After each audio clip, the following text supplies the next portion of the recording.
Dr. Ng Eng Hen, Minister for Defense, men and women of the Navy, past and present, distinguished guests, ladies and gentlemen. Today marks the 50th birthday of the Republic of Singapore Navy. I'm honored to celebrate this golden jubilee with all of you.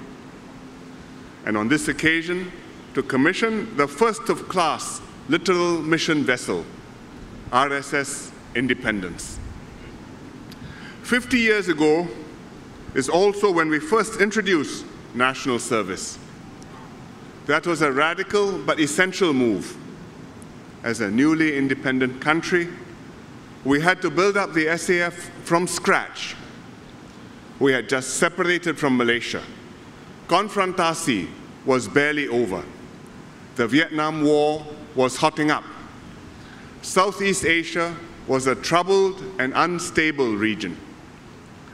The British bases and forces were still here, but the British were anxious to withdraw, and in fact withdrew all their forces by 1971, earlier than expected.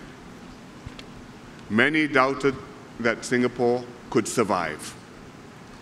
A strong defense force was an absolute necessity, and the only way to have one was through universal national service.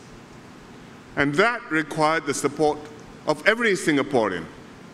Parents to prepare sons for NS, wives to look after the home, employers to make alternate work arrangements during in-camp training, so that generations of young men could answer the call of duty to put heart and soul into protecting our homes and our loved ones. And because we traded with the world, and the sea was and still is our lifeline, we needed a strong maritime force to protect our sovereignty, defend us from seaborne threats, and keep trade, our lifeblood, flowing. So, at Teluk Air Basin, on this day 50 years ago, we created the Singapore Naval Volunteer Force. It was a makeshift force. All we had were a handful of volunteers from the Singapore division of the Malayan Royal Navy Volunteer Reserve and the Singapore Women Auxiliary Naval Service. Our fleet consisted of just two seaworthy wooden ships, RSS Panglima and RSS Bedok, plus one-third ship, RSS Singapura, moored to serve as the Navy headquarters. But what our pioneers lacked in technology and resources, they made up for in their determination and resourcefulness. We sent midshipmen abroad to Britain, Australia, New Zealand, and Canada to train and gain operational experience. They worked hard to build and modernize the Navy. They acquired and passed down the art of seafaring and the skills and discipline of seamen. Progressively, we equipped the Navy with more up-to-date hardware. Starting with 6 patrol craft in the 1970s, one of which was the first RSS Independence, and gradually added MGBs, missile gun boats, LSTs, landing ship tanks, minesweepers, and MCVs, missile corvettes. It was only in 1975 that the Navy was named the Republic of Singapore Navy, one of the 3 services of the SAF.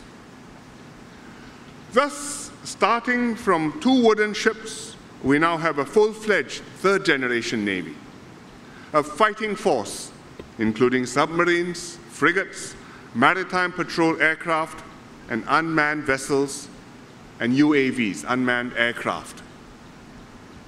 Professional and courageous fighting men and women who have been tested in real operations.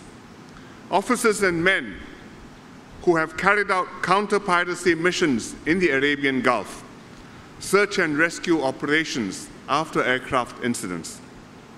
and coordinated patrols in the Malacca Straits. A Navy that's admired at home and respected beyond our shores. Today, the RSN reaches another milestone with the commissioning of the Littoral mission vessel RSS Independence. This is the first of the RSN's next-generation ships. It's also the first Navy ship to be completely designed and built in Singapore in close collaboration with the Defence Science and Technology Agency. It is therefore apt that she is named RSS Independence. It's a significant and historic name. Significant because protecting Singapore's independence has always been a core mission of the RSN. Historic because the name Independence carries the legacy and spirit of the Navy's pioneers. Starting from the first RSS Independence, the patrol craft, which played a key role during the Laju ferry hijacking in 1974.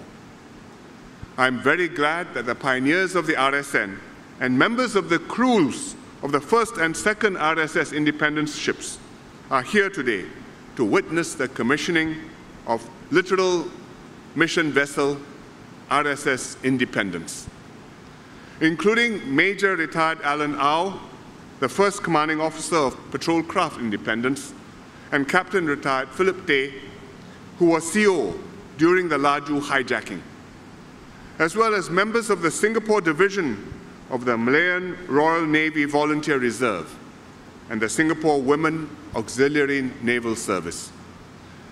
Some saw active service in Tawau in East Malaysia during Konfrontasi. Several were present at Teluk Air Basin on the 5th of May, 1967, 50 years ago, when the Navy ensign was hoisted for the first time. Your presence honors the new RSS Independence and its crew and reminds us what the Navy is about. Not just capable ships and up-to-date technology, but fighting spirit and dedication to the nation. To the commanding officer, Lieutenant Colonel Tay Chung Hearn, and the crew of LMV RSS Independence, and to the men and women of the Republic of Singapore Navy, you inherit a proud history, and you are entrusted with a vital mission. It is now your duty to sail the ships of the next generation Navy and keep Singapore safe and secure in peacetime as in war. Onwards and upwards. Thank you.